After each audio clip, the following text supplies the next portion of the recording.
तौहीन election commission case बानी PTI और फवाद चौधरी पर फर्द जुर्म आयद ना हो सकी। तौहीन इलेक्शन कमीशन केस की समाअत 27 दिसंबर तक मुलतवी कर दी गई है।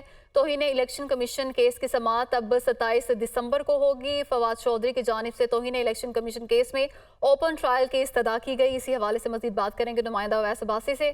जी वैस बताइएगा क्या तफसीलात हैं। हाँ जी, देखिए अडयाला जेल के अंदर तौहीन इलेक्शन कमीशन केस की समाअत हुई है, जो कि समाअत जो है 27 दिसंबर तक मुलतवी की गई है। फवाद चौधरी की जानिब से तौहीन इलेक्शन कमीशन केस में ओपन ट्रायल की इस्तदा की थी।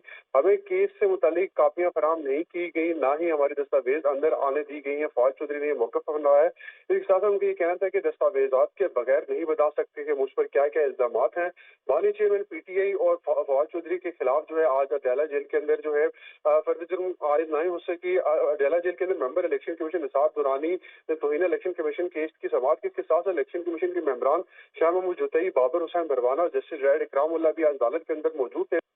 आज भी जो है फर्द जुर्म आयद नहीं हो सकी और तौहीन इलेक्शन कमीशन की समाअत 27 दिसंबर तक मुलतवी कर दी गई है। जी जी वैस बहुत शुक्रिया आपका।